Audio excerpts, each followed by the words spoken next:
Tesalonika pasal 2, kita akan membaca dan merenungkan secara khusus ayat 1 hingga ayatnya yang kedua. 2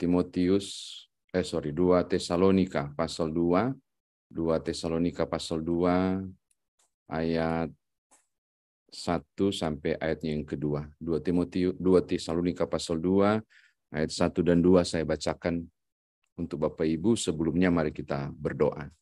Bapa Sorgawi, firman-Mu akan kami baca dan renungkan dari Alkitab dan mendiskusikannya. Kami mohon hikmat Tuhan untuk memahami dan mengerti, menjadi pedoman bagi perjalanan hidup kami. Terpujilah nama-Mu, berfirmanlah demi Tuhan Yesus Juru Selamat, kami berdoa. Amin. 2 Tesalonika pasal 2, 2 Tesalonika pasal 2, ayat 1 dan ayat yang kedua berbunyi demikian. Tentang kedatangan Tuhan kita Yesus Kristus dan terhimpunnya kita dengan Dia, kami minta kepadamu, saudara-saudara, supaya kamu jangan lekas bingung dan gelisah, baik oleh ilham roh maupun oleh pemberitaan atau surat yang dikatakan dari kami, seolah-olah hari Tuhan telah tiba. Demikian firman Tuhan. Bapak, Ibu, dan saya dikatakan berbahagia jika mendengarkan firman Tuhan ini, merenungkannya, memberitakannya, istimewa melakukan dalam hidup beriman. Seperti di hari Minggu, Bapak Ibu, saya menyebutkan bahwa ada paling tidak 2 hal yang dialami oleh jemaat ini. Mereka mudah jatuh dalam berbagai isu-isu apapun yang dilontarkan oleh para penyesat, sehingga beberapa dari mereka imannya mulai goyah dan kemudian jatuh dalam pencobaan. Di sisi yang lain juga mereka mengalami tekanan yang luar biasa dalam penindasan dan penderitaan karena menjadi seorang Kristen. Nah, hal yang paling kuat dalam ajaran sesat tentang gnostik mengenai tubuh itu sudah tidak perlu lagi dipikirkan, karena penting adalah bagaimana roh itu hidup di dalam kemuliaan dan damai sejahtera. Lalu dihubungkan dengan hari Tuhan, akhirnya sudahlah, kita tidak usah melakukan apapun, tidak usah kerja, atau Tuhan sudah mau datang, ngapain, kita nggak perlu lagi beraktivitas kembali, karena hari Tuhan sudah datang. Kalau baca surat Tesalonika, memang kesan-kesan yang cukup kuat muncul ketika dari 1 Tesalonika pun Paulus mulai menyinggung tentang hari Tuhan, Yom Yahweh, parusia, kedatangan Tuhan kembali, bicara soal akhir zaman dan zaman akhir, sehingga membingungkan orang apakah sudah datang atau tidak. Nah, supaya kita tidak bingung, barangkali kita perlu membuka beberapa teks yang lain untuk mencari tahu kapankah, bila manakah, lalu apakah yang harus dilakukan ketika parusia terjadi, kedatangan Tuhan kembali, hari Tuhan itu datang. Paling tidak Bapak Ibu bisa melihat Injil Matius. Mari buka di Injil Matius pasal 24, ada beberapa ayat yang menarik membicarakan tentang hal ini. Matius pasal 24, secara khusus ayat 21 sampai ayat yang ke-28 misalnya. Ada tanda-tanda tentang terjadinya akhir zaman. Oh ya, saya jelaskan dulu. Apa sih beda antara akhir zaman dan zaman akhir? Akhir zaman itu the end of the world. Kedatangan Kristus kembali. Yom Yahweh tadi, atau hari Tuhan. Itu akhir zaman.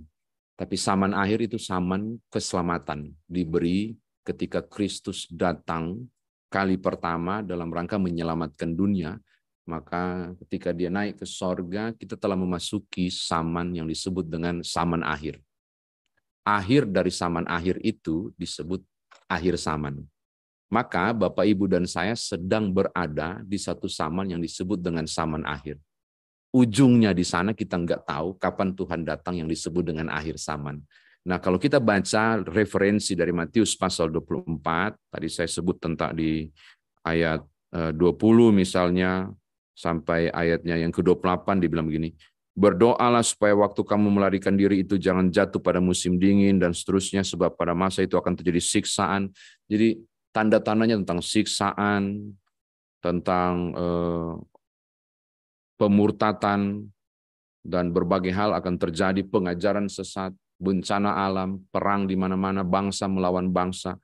Itu merupakan tanda-tanda yang akan mendahului peristiwa akhir zaman. Ini menarik nih. Lalu kemudian ketika membaca tanda-tanda itu, apa yang mesti dilakukan, apa yang mesti diwaspadai. Matius pasal 24 ayat 43 sampai ayat 44 itu ada penjelasan yang sangat menarik. Tetapi ketahuilah, Matius 24 ayat 43 sampai 44, ketahuilah ini, jika tuan rumah tahu pada waktu mana pada malam hari pencuri akan datang, sudahlah pasti ia berjaga-jaga dan tidak akan membiarkan rumahnya dibongkar. Sebab itu hendaklah kamu juga siap sedia, karena Anak Manusia datang pada saat yang tidak kamu duga. Tidak kamu duga berarti seperti pencuri di ayat yang ke-43. Bukan Tuhan pencuri, tapi kedatangannya begitu tiba-tiba, tidak ada intro, tidak akan kasih tahu saya mau datang, tidak ada bicara apapun. Peristiwa itu akan datang tiba-tiba. Dan tidak ada seorang pun yang tahu dan memahami peristiwa itu kapan terjadinya. Maka penting sekali untuk menggali lebih jauh, Bapak Ibu, bagaimanakah supaya kita tidak disesatkan dan tidak bingung. Bapak Ibu tolong lihat ayat 36 pasal 24. Supaya tidak bingung seperti Tesalonika, ayat 36 menyebut begini. Tetapi tentang hari saat itu tidak ada seorang pun yang tahu. Malaikat-malaikat di sorga tidak, dan anak pun tidak, hanya Bapa sendiri. Kapan datangnya hanya Bapa yang tahu. Hanya Bapa yang tahu. Dalam kondisi Yesus menyampaikan ini sebagai berada di dunia waktu menyampaikan ini, dalam kapasitasnya sebagai anak manusia, dia menyebut dia pun tidak tahu. Tetapi dalam kehadirannya sebagai raja di atas segala bangsa, saya kira dia tahu. Yang saya maksudkan adalah seakan memberi sinyalemen cukup kuat. Jangankan malaikat-malaikat, seharusnya para nabi pun tidak tahu. Jangankan para mereka yang luar biasa mengatakan bahwa kami melihat A, kami melihat B, pokoknya pada tanggal sekian. Itu kan sering terjadi. Dulu ada aliran sesat namanya pondok Nabi atau pondok Daud tuh, yang muncul di TV. Sampai semua sudah jual semua barang. Pokoknya sudah siap menanti, sampai sekarang nggak datang-datang. Tidak ada yang pernah tahu kapan sesungguhnya datang. Karena datangnya bagaikan pencuri. Kalau begitu, apa yang mesti dilakukan? Dalam kebingungan Tesalonika, kalau begitu apa yang mesti dikerjakan? Apa yang harus dilakukan? Tetaplah beraktivitas. Jangan mengikuti ajaran gnostik, kata Rasul Paulus. Tetaplah beraktivitas, tetaplah melakukan kegiatan seperti biasa. Tetapi seperti biasa yang dimaksud adalah, kembali ke ayat yang ke-44, berjaga-jaga. Berjaga-jaga yang dimaksud adalah kehidupan orang percaya, tetap kemudian setia. Terjaga iman, tidak tertidur pada waktu sang mempelai datang. Berjaga-jaga berarti setiap waktu, di setiap kesempatan, kondisi iman Bapak Ibu dan saya dalam posisi menanti. Karena berjaga berarti bukan tidak melakukan apa-apa, tapi berjaga berarti sambil menanti kedatangan Kristus kembali, kita mengerjakan tanggung jawab iman kita dan aktivitas keseharian kita. Saya tertarik Bapak Ibu, ketika bicara soal hari Tuhan ini, Tuhan Yesus menggambarkan sesuatu yang luar biasa. Dia bilang begini, sebab ayat 38 pasal 24 Injil Matius, sebab sebagaimana mereka pada zaman sebelum air bah itu makan, minum, kawin dan mengawinkan, sampai kepada hari Nuh masuk ke dalam bahtera, mereka tidak tahu, tiba-tiba terjadi. Benar-benar sesuatu yang mengejutkan. Peristiwa itu akan datang dengan suatu tanda-tanda yang dahsyat dan mengerikan. Namun hadirnya begitu tiba-tiba, sehingga banyak orang yang terlena dengan aktivitas kehidupan tanpa melakukan satu kegiatan yang penting di ayat 44, yaitu berjaga-jaga. Terakhir, saya melihat ayat 40 dan 41 itu menjadi referensi menarik tentang arti berjaga-jaga. Pasal 24, ayat 40 sampai 41, bagus banget Bapak Ibu. Pada waktu itu, saya sudah pernah sampai di mimbar kayaknya ini ya. Pada waktu itu kalau ada dua orang di ladang, yang seorang akan dibawa dan yang lain akan ditinggalkan. Kalau ada dua orang perempuan sedang memutar batu kilangan, Yang seorang akan dibawa dan yang lain akan ditinggalkan. Kalau baca literer, teks ini 40-41, oh seakan ini kalau ada 2 berarti 1 yang dibawa, oh itu berarti 50%. Sementara kalau di kita ini ada berapa orang? 20 orang di layar saya, berarti 10 dibawa, 10 yang ditinggalkan. Tidaklah demikian. Ayat 40-41 menyebut secara visual ketika kedatangan itu kembali, ada melihat 2 orang di ladang, persis sama-sama mengerjakan ladangnya. Ada 2 orang perempuan yang persis sama-sama di batu kilang, memutar batu kilangan. Kelihatan persis sama mengerjakan aktivitas, kelihatan tidak beda. Tetapi kesamaan lahiriah tidak mampu menipu mata Allah siapa yang layak diangkat dan siapa tidak. Menarik. Makanya ketika Paulus bicara soal jangan bingung dan jangan sesat, mau mengatakan kepada Bapak Ibu untuk kita bawa aplikasi ini, bagaimana kita bawa firman dalam kehidupan sehari-hari. Yang pertama adalah sama-sama Kristen, sama-sama KTP-nya tertulis Kristen, sama-sama hadir di gereja tiap hari, sama-sama beraktivitas dalam ketaatan. Kesamaan-kesamaan yang dilihat secara lahiriah itu tidak dapat menipu mata Tuhan untuk memilah dan memilih ketika hari Tuhan datang, siapa yang layak diangkat dan siapa yang ditinggalkan. Penting sekali. Sama-sama kelihatannya rohani, sama-sama mengerjakan apa yang Tuhan panggil dan Tuhan inginkan dikerjakan. Kelihatannya melakukan itu. Tetapi Tuhan sangat tahu orang yang tepat. Yang kemungkinan besar kelihatan rohani, tapi sesungguhnya rohana di hari-hari yang lain. Kelihatan kudus, tapi sesungguhnya kudus di hari yang lain. Enggak tahu. Tidak ada. Orang mungkin bisa mengatakan saya begitu rohani, orang bisa mengatakan saya begitu taat. Oh, Tuhan paling tahu apakah saya layak atau tidak. Ini menarik ya. Jadi tanggung jawab beriman kita di hal yang pertama. Bicara tentang hari Tuhan, mau bicara soal kesediaan Bapak Ibu dan saya untuk konsisten sebagai orang percaya untuk benar-benar menjadi layak untuk menanti kedatangan Tuhan kembali. Yang kedua, kiranya tidak dibingungkan Bapak Ibu oleh berbagai ajaran yang sesat manapun, yang seakan paling tahu tentang kapan Tuhan datang kembali. Siapapun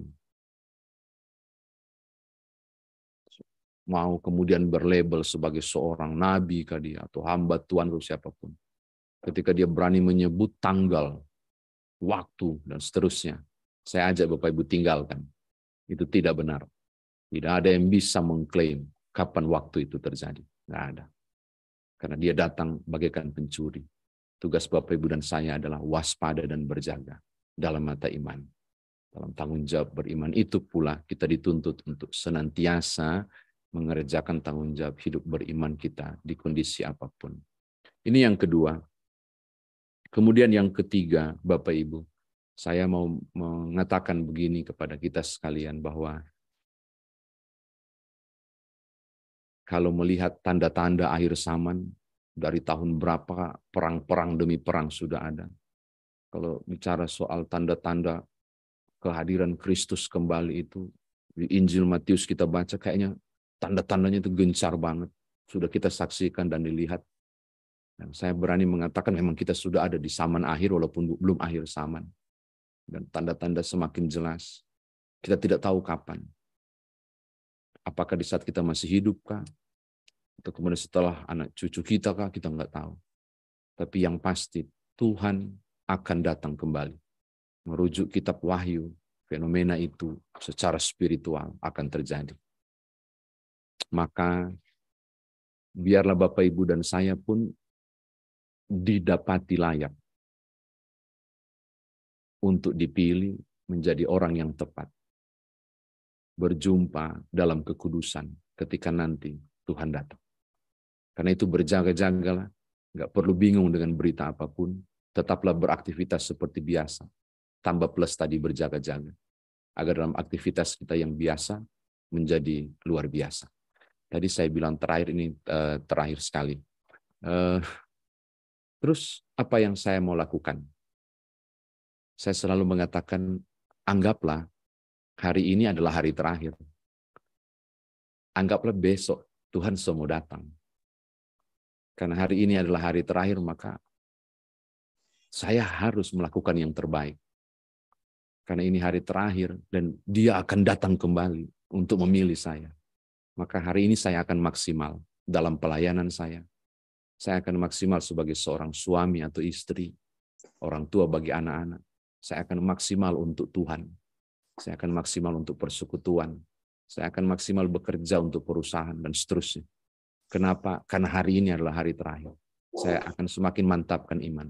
Tapi kalau besok ternyata Tuhan nggak datang, anggaplah esok juga adalah hari terakhir.